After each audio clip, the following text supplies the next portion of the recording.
कर्मचारियों का हितैषी बनने की फिर मची होड़। जयराम ने ओपीएस पर बदला अपना सियासी मोड़। लोकसभा चुनाव में ओपीएस पर खिंची तलवार। सुक्खू और जयराम में वार पलटवार। नमस्कार दोस्तों, आप देख रहे हैं समाचार फर्स्ट टू द पॉइंट। मैं हूं आपके साथ बालकृष्ण। लोकसभा चुनाव आते ही एक बार फिर कर्मचारियों की ओपीएस का मुद्दा गरमाने लगा है। मुख्यमंत्री ठाकुर सुखविंदर सिंह सुक्खू की सरकार पहले दिन से ही कर्मचारियों को ओपीएस का तोहफा देने का दावा कर अपनी पहली गारंटी पूरी करने की बात कह रही है। अब लोकसभा चुनाव के साथ 6 विधानसभा सीटों पर उपचुनाव सिर पर हैं, तो एक बार फिर हिमाचल प्रदेश में राजनीतिक दलों को कर्मचारियों की याद आने लगी है और खुद को कर्मचारियों का हितैषी साबित करने में पार्टियां जुट गई हैं। याद आए भी क्यों ना, भला लोकसभा चुनाव और उपचुनाव में कर्मचारियों से वोट जो लेने हैं। हालांकि ये तो प्रदेश के कर्मचारी खुद ही तय करेंगे कि उनका असली हितैषी कांग्रेस की सरकार है या फिर भाजपा। फिलहाल अब हिमाचल में विपक्ष की भाजपा एक बार फिर ओपीएस के मुद्दे पर सुक्खू की सरकार को घेरने में लग गई है, या यूं कहें कि खुद को भी कर्मचारियों का हितैषी साबित करने में भाजपा जुट गई है। शिमला में कांग्रेस के 3 बड़े नेताओं मुख्यमंत्री सुक्खू, प्रतिभा सिंह और मुकेश अग्निहोत्री की प्रेस कॉन्फ्रेंस के बाद नेता प्रतिपक्ष जयराम ठाकुर ने भी मोर्चा संभाला और सीधे कांग्रेस सरकार पर टूट पड़े।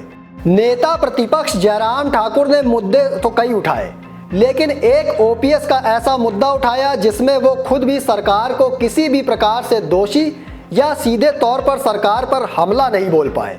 आप खुद सुनिए कि जयराम ठाकुर आखिर ओपीएस पर बोलना क्या चाह रहे थे।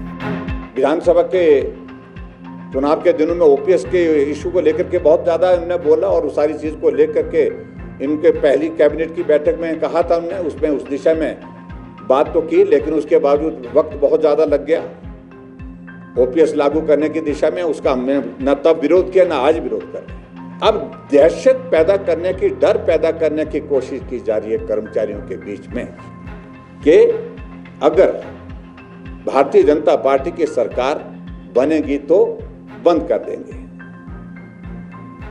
राजस्थान में भारतीय जनता पार्टी की सरकार बनी, अभी तक तो बंद नहीं की है। तो सुना आपने, जयराम ठाकुर कैसे ओपीएस के मुद्दे पर कुछ बदले नजर आ रहे हैं, कैसे कर्मचारियों की ओपीएस को लेकर सधा हुआ सा सियासी बयान दे रहे हैं। जयराम ठाकुर को ओपीएस पर यह बयान देने की आखिर जरूरत क्यों पड़ी? वो इसलिए क्योंकि मुख्यमंत्री सुक्खू ने एक दिन पहले ही ओपीएस का मुद्दा उठाते हुए खुद को कर्मचारियों का हितैषी बताया था। आप मुख्यमंत्री सुक्खू का भी ये बयान सुनिए। ओपीएस को बंद करना चाहते हैं। हमने पहली कैबिनेट में ओपीएस लागू की, राजस्थान में पहली ही कैबिनेट में ओपीएस वापस की। इस लोकतंत्र को बचाने के लिए जिन लोगों ने राज्यसभा की सीट को चुराया है, आपके हाथ में ताकत है। लोकतंत्र में सबसे बड़ी ताकत जनता के हाथ में है, युवाओं के हाथ में है कि ऐसे तानाशाही ताकत को सबक सिखाने का वक्त आ गया है। अगर आप एक राज्यसभा सीट की चुराई सीट से चारों लोकसभा को जीतकर भेजेंगे तो पूरे देश में एक संदेश जाएगा और जो जनता के द्वारा चुनी हुई सरकार है उसको गिराने की कोई द्वारा हिम्मत नहीं करेगा। दोस्तों, आपको याद होगा 2022 के विधानसभा चुनावों से ठीक पहले भी ओपीएस का मुद्दा जमकर बुनाया गया था।